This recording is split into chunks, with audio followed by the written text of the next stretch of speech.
एक ऐसा शहर जहां अचानक से बहुत सारे क्रिएचर ने हमला कर दिया है। जिधर भी आवाज आती है उधर वो क्रिएचर हमला कर देते हैं,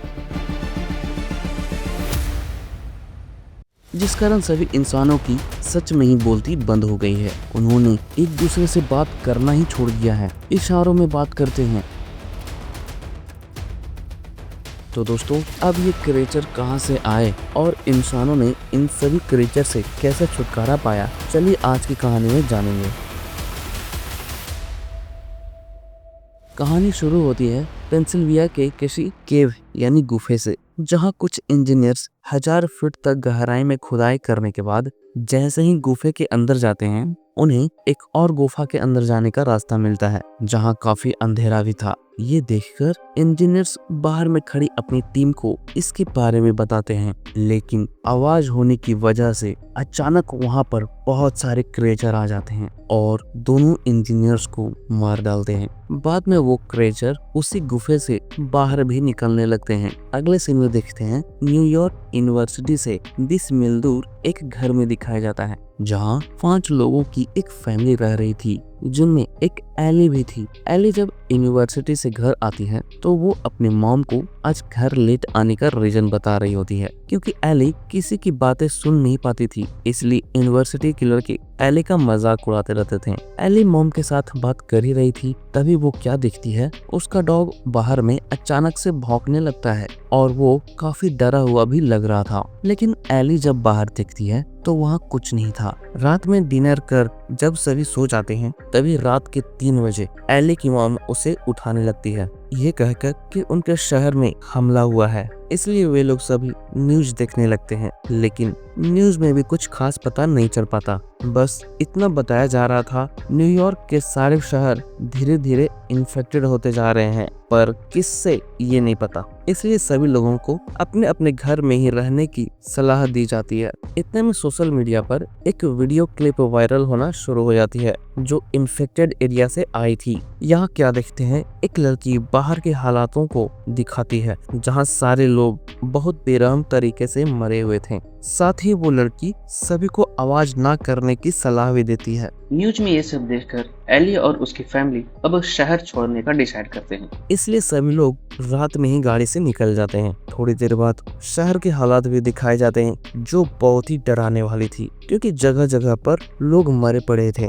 इतने में एक टनल के अंदर भी दिखाया जाता है, जहां एक ट्रेन में लोग बिना कोई आवाज किए बैठे हुए थे। पर उस ट्रेन में एक माँ भी अपने बच्चे के साथ बैठी थी, जिसका बच्चा लगातार रोए जा रहा था, चुप ही नहीं हो रहा था। इसलिए एक आदमी बच्चे को लेकर ट्रेन के बाहर रखने लगता है। ये देखकर बच्चे की माँ भी अपने बच्चे को लेकर ट्रेन के बाहर ही चली जाती है, क्योंकि वो बच्चे को अकेले नहीं छोड़ना चाह रही थी। बाद में उस लेडी के कुछ देर आगे बढ़ने के बाद वो बच्चा फिर से रोने लगता है, जिस कारण इस बार वो क्रिएचर टनल में भी आ जाते हैं और बच्चे के साथ उसके मॉम को भी मार देते हैं। आगे एली की फैमिली को भी देखते हैं, जो फ्यूल लेने के लिए एक गैस स्टेशन पर रुकते हैं। तो एली भी अपने डॉग को कुछ देर के लिए बाहर ले जाती है, लेकिन बाहर आते ही वो डॉग एक आदमी पर भौंकने लगता है, क्योंकि वो आदमी बंदूक लिए हुए था। साथ ही वो बंदूक दिखाकर गाड़ी की चाबी भी मांग रहा था। ये देखकर एली के पिता के फ्रेंड ग्लेन वहां आकर उस आदमी को गोली मारकर जख्मी कर देते हैं और फिर सभी वहां से निकल भी जाते हैं। कुछ देर चलने के बाद सुबह भी हो चुकी थी, लेकिन इतने में वे लोग एक बहुत बड़े जाम में फंस जाते हैं, जहां से वे लोग ना अब आगे जा सकते थे ना ही पीछे। इसलिए ग्लेन सभी को हाईवे को छोड़कर जंगल के रास्तों से ले जाने लगता है। रास्ते में जाते वक्त अचानक से ग्लेन के सामने बहुत सारे जानवर आ जाते हैं, जिस कारण ग्लेन का बैलेंस बिगड़ जाता है और गाड़ी एक गड्ढे में गिर जाती है। इसलिए अब ह्यूग भी अपनी गाड़ी रोककर ग्लेन के पास आता है और ग्लेन को उसकी गाड़ी से बाहर निकालने लगता है। पर ग्लेन गाड़ी में पूरी तरह से फंस चुका था, ना ही वो बाहर निकल पा रहा था और ना ही गाड़ी का दरवाजा खुल रहा था। इसलिए ग्लेन ह्यूग को अकेले ही चले जाने के लिए बोलता है, क्योंकि उन पर क्रिएचर का कभी भी हमला हो सकता था। पर ह्यूग ग्लेन को छोड़कर जाने को राजी नहीं हो रहा था, जिस कारण ग्लेन मजबूर होकर ह्यूग को गन दिखाकर फैमिली को लेकर वहां से चले जाने बोलता है। तो ह्यूग भी जाने के लिए राजी हो जाता है, पर जाते जाते वो वापस आने का भी प्रॉमिस करता है। बाद में ह्यूग जैसे ही अपनी फैमिली के साथ अपनी गाड़ी में बैठता है, उसका डॉग भौंकना शुरू कर देता है। ये देखकर एली गाड़ी को बंद करने के लिए बोलती है, पर इतने में वो क्रीचर भी गाड़ी के पास आकर हमला करना शुरू कर देते हैं। ये देखकर गाड़ी में बैठे हुए एली की फैमिली चिल्लाना शुरू कर देते हैं। जब चिल्लाने की आवाज ग्लेन सुनता है तो वो लगातार गोलियां चलाने लगता है, जिस कारण सारे क्रीचर ह्यूग की गाड़ी को छोड़कर ग्लेन की तरफ चले जाते हैं और उसे ही मारना शुरू करते हैं। लेकिन ह्यूग का डॉग अब भी लगातार भौंके जा रहा था, वो चुप ही नहीं हो रहा था। इसलिए अब ह्यूग मजबूरन डॉग को भी अपनी गाड़ी से बाहर निकाल देता है, जो भौंकता हुआ क्रीचर के पास चला जाता है और मारा जाता है। कुछ देर बाद देखते हैं अब सब कुछ शांत हो चुका था, साथ ही वो क्रीचर भी वहीं पेड़ पर बैठे हुए थे। ये देखने के बाद ह्यूज बिना कोई आवाज किए गाड़ी से बाहर आता है ताकि वो कोई तरीका खोज सके यहाँ से निकलने के लिए। लेकिन ह्यूग के बाहर आते ही ह्यूग की मॉम खांसने लगती है, जिस कारण फिर से एक क्रीचर वहां आकर गाड़ी पर हमला करने लगता है। ये देखकर ह्यूग जो गाड़ी के बाहर था वो वहीं पर गिरे हुए रॉड को उठाकर दूसरी तरफ फेंक देता है। फेंकने की आवाज से वो क्रीचर अब रॉड के पास चले जाते हैं और उसी पर हमला करना शुरू कर देते हैं। बाद में वो क्रीचर उस जगह से भी चले जाते हैं। लेकिन ये सब देखकर ह्यूज समझ जाता है वो क्रीचर हल्के से हल्की आवाज को भी सुन सकते हैं, मगर वे लोग देख नहीं सकते। इसलिए अब ह्यूज गाड़ी में वापस आकर सभी को ये बात भी बता देता है। बाद में वे लोग अंधेरे होने से पहले ही किसी शेल्टर में चले जाने का डिसाइड करते हैं ताकि सभी महफूज रह सके। इसके बाद ह्यूज फिर से गाड़ी से निकलकर ग्लेन के पास जाता है, जो अब तक मर चुका था। यहाँ पर आने के बाद ह्यूज ग्लेन की गाड़ी में आग लगा देता है और गाड़ी में धमाका होने का इंतजार करने लगता है। बाद में जैसे ही गाड़ी में धमाका होती है, ह्यूज अपने फैमिली को भी गाड़ी से निकाल लेता है। इसके बाद सभी वहाँ से बिना कोई आवाज किए पैदल ही जाने लगते हैं। कुछ देर चलने के बाद ह्यूज की मॉम बहुत ही थक चुकी थी, इसलिए अब ह्यूज कुछ देर जंगल में ही बैठकर रेस्ट करने लगता है। कुछ देर बाद ह्यूज के बेटे को दूरबीन से देखने पर जंगल में ही एक घर दिखाई पड़ती है, इसलिए वो लड़का ह्यूज को भी जाकर बताता है। ह्यूज जब ये देखता है तो वो अपनी फैमिली के साथ उसी घर की तरफ चला जाता है, जहाँ पहुँचते पहुँचते रात हो चुकी थी। इसके बाद ह्यूज जैसे ही बाहर में बने गेट को खोलने लगता है, वहाँ पर बहुत सारी घंटियां टंगी हुई थी जो बजने लगती है। घंटी की आवाज सुनकर फिर से एक क्रीचर वहां पर आ जाता है। साथ ही घर की जो मालकिन थी वो भी बंदूक लेकर बाहर आ जाती है और ह्यूग को मारने की धमकी देने लगती है, क्योंकि वे लोग एक प्राइवेट प्रॉपर्टी में घुसने की कोशिश कर रहे थे। उस लेडी को चिल्लाता हुआ देख ह्यूग भी इशारों से उस लेडी को शांत रहने बोलता है, पर वो लेडी नहीं शांत होती। लेकिन चिल्लाने की आवाज से वहाँ पर बहुत सारे क्रिएचर जरूर आ जाते हैं और सारे मिलकर उस लेडी को मार देते हैं। इधर अब ह्यूग घर के अंदर जाने के लिए एक सुरंग का सहारा लेता है, जो उसे आते वक्त ही दिखाई पड़ी थी। यहाँ पर ह्यूग सबसे पहले खुद ही अंदर जाने का डिसाइड करता है ताकि वो घर को अच्छे से चेक कर ले। लेकिन सुरंग से दूसरी तरफ बाहर निकलते वक्त उसका पैर एक मिट्टी के ढेर पर पड़ती है, जिससे एक सांप बाहर आ जाता है। वहीं सब कुछ अच्छे से चेक करने के बाद ह्यूग अपने फैमिली को भी बुलाने लगता है। लेकिन जैसे ही वे लोग सुरंग के अंदर जाते हैं, ह्यूग के बेटे के सामने वो सांप आ जाता है। लेकिन सांप उन लोगों को देखकर अपना फन जैसे ही निकालता है, सांप की आवाज सुरंग में गूंजने लगती है।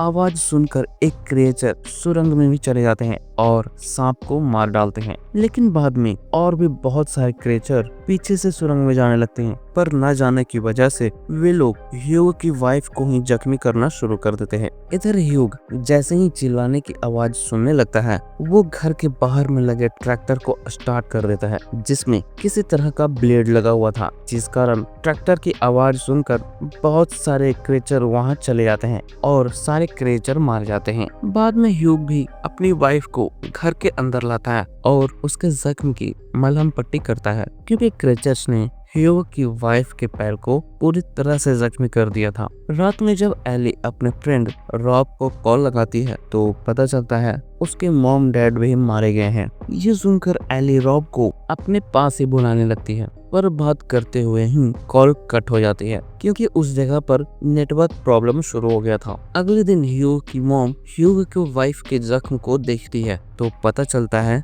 इन्फेक्शन पूरे शरीर में फैलता जा रहा था, इसलिए उसे जल्द से जल्द एंटीडोज नहीं दिया गया तो वो मर सकती थी। ये सुनकर ह्यूग अपने बेटे और मॉम को घर पर ही छोड़कर खुद एले के साथ किसी मेडिकल शॉप पर जाने के लिए निकल जाता है। घर से बाहर आकर दोनों देखते हैं वहाँ पर क्रेचर भरे पड़े थे, इसलिए दोनों बिना कोई आवाज किए आगे बढ़ने लगते हैं। कुछ देर बाद दोनों एक मेडिकल स्टोर में भी पहुंच जाते हैं, मगर स्टोर बंद था, इसलिए अब दोनों पीछे के दरवाजे से अंदर चले जाते हैं। स्टोर में जाते ही उन्हें वहां पर बहुत सारे लोग मरे हुए मिलते हैं। साथ ही वहां पर जो लोग मरे थे उनमें कुछ लोगों के शरीर में उन क्रिएचर के अंडे भी जन्म ले रहे थे। ये देखकर तो एली थोड़ा घबरा जाती है और उसके मुंह से आवाज निकल जाता है। आवाज निकलते ही स्टोर में भी कुछ क्रिएचर आ जाते हैं। ये देखकर तो ह्यूग और एली अब हिल भी नहीं पा रहे थे। बाद में वे लोग कोई रास्ता ना पाकर स्टोर में ही आग लगाकर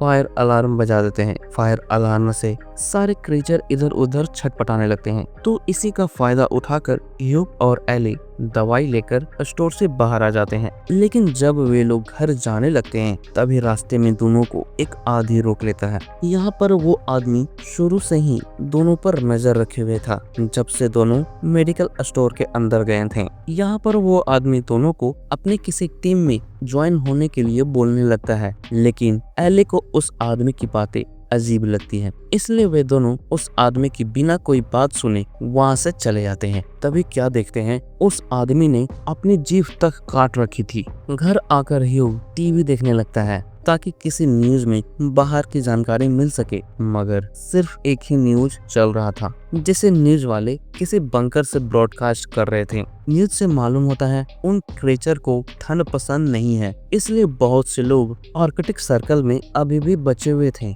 सभी ये बात कर ही रहे थे, तभी बाहर में स्टोर के पास मिलने वाला वो आदमी यहाँ भी आ जाता है और फिर से उन सभी को अपने टीम में ज्वाइन होने के लिए बोलने लगता है। पर अभी भी ह्यूग उन लोगों को साफ मना कर देता है और सभी को अकेले छोड़ देने के लिए बोलने लगता है। लेकिन इस बार वो आदमी एली को ज्वाइन करवाने बोलता है, क्योंकि एली किसी भी बच्चे को जन्म देने लायक हो चुकी थी। ये पढ़कर ह्यूग को गुस्सा आ जाता है और वो गन लेकर उस आदमी को धमकाने लगता है, पर वो आदमी बिल्कुल ढीठ था। वो जानता था ह्यूग गोली नहीं चलाएगा, क्योंकि गोली चलाने पर आवाज होती जो वो कभी नहीं चाहता। बाद में वो आदमी कुछ देर सोचकर वहां से चला जाता है। वहीं रात में ह्यूग भी डिसाइड करता है वे लोग भी आर्कटिक सर्कल की तरफ जाएंगे जहां लोग अभी भी जिंदा थे। साथ ही एली को भी पता चलता है रॉब भी वहीं पर आ चुका है। लेकिन कुछ देर बात करते हुए फिर से नेटवर्क चली जाती है, क्योंकि आर्कटिक सर्कल में जो रिफ्यूजी लोग ठहरे हुए थे वहां बिजली खत्म हो चुकी थी, जिस कारण सारे मोबाइल बंद पड़ गए थे। आगे जब रात में सभी सो रहे थे तभी किसी तरह की हरकत महसूस करके ह्यूग जाग जाता है, इसलिए वो घर में सो रहे सभी लोगों को उठाता है और बाहर में देखने लगता है, पर बाहर में उन्हें कोई नहीं दिखता। लेकिन कुछ देर बाद जब वे लोग फिर से बाहर देखते हैं तो बाहर में एक बच्ची खड़ी थी जो बहुत ही डरी हुई थी, इसलिए ह्यूग की वाइफ उस बच्ची को घर के अंदर ले लेती है और पूछताछ करने लगती है वो कौन है, कहाँ से आई है, वगैरह वगैरह। पर वो बच्ची कुछ भी नहीं बोल पा रही थी, क्योंकि उस बच्ची का जीभ भी कटा हुआ था। इतने में वे लोग क्या देखते हैं, उस लड़की ने बहुत सारे फोन्स अपने शरीर में चिपका कर लाई थी, जो अब सारे फोन्स बजने लगते हैं। फोन की आवाज सुनकर सारे क्रिएचर फिर से घर में आने की कोशिश करने लगते हैं। ये देखकर ह्यूग को जब समझ नहीं आता वो क्या करे, इसलिए वो सारे मोबाइल को पानी में ही डाल देता है, जिस कारण मोबाइल बजने बंद हो जाते हैं। लेकिन कुछ देर बाद एक और मोबाइल बजने लगती है, जिसे उस लड़की ने कहीं और छुपा दिया था। तो इस बार वो क्रिएचर मोबाइल की आवाज सुनकर घर के शीशे को तोड़कर घर के अंदर आ जाते हैं। साथ ही साथ इन्हीं सब चीजों का फायदा उठाकर बाहर में खड़े कुछ लोग भी घर के अंदर आ जाते हैं और एले को उठाकर ले जाने लगते हैं। यहाँ पर एले की मॉम और उसी ग्रैंड मॉम बाहर से आए लोगों को रोकने की बहुत कोशिश करती है, पर नहीं रोक पा रही थी और वे लोग एले को घर से बाहर ले जाते हैं। घर से बाहर आने के बाद एली की ग्रैंड मॉम भी बाहर आ जाती है और उन दोनों आदमियों को पकड़कर चिल्लाना शुरू कर देती है। तभी क्या देखते हैं, चिल्लाने की आवाज सुनकर वहां पर बहुत सारे क्रीचर फिर से आ जाते हैं और उन दोनों बदमाशों के साथ साथ एली की ग्रैंड मॉम को भी मार देते हैं। लेकिन इतने में कुछ लोग और आकर एली को ह्यूग और उसके फैमिली के सामने ही किडनैप कर ले जाने लगते हैं और इस बार वे लोग किसी को चिल्लाने नहीं बोलते। लेकिन ह्यूग भी कहाँ रुकने वाला था, वो और उसकी वाइफ एक तेज धार वाली हथियार लेकर सभी से लड़ना शुरू कर देते हैं। कुछ देर लड़ने के बाद ह्यूग की फैमिली मिलकर सभी को मारने में कामयाब भी हो जाते हैं। इसके बाद वे लोग वहां से चुपचाप निकल भी जाते हैं। बाद में कुछ दिनों तक चलने के बाद फाइनली वे लोग आर्कटिक सर्कल तक भी पहुंच जाते हैं, जहां फाइनली जाकर एली की मुलाकात रॉब से होती है और अब दोनों मिलकर क्रिएचर को मारने लगते हैं। बाद में इसी तरह सभी इंसान अपनी जिंदगी जीना भी शुरू कर देते हैं बिना कोई आवाज किए हुए, क्योंकि क्रिएचर तो मर रहे थे लेकिन कई सारे क्रिएचर जन्म भी लेते जा रहे थे, जिस कारण उन्हें मिटा पाना मुश्किल होता जा रहा था। इसलिए अब इसी तरह की जिंदगी कटते हुए ये फिल्म भी खत्म हो जाती है। तो दोस्तों, उम्मीद करता हूँ एक्सप्लेनेशन आपको पसंद आई होगी। अगर एक्सप्लेनेशन आपको पसंद आई हो तो वीडियो को लाइक और चैनल को सब्सक्राइब जरूर कर देना। मिलते हैं किसी और नए मूवी के एक्सप्लेनेशन के साथ। जय हिंद।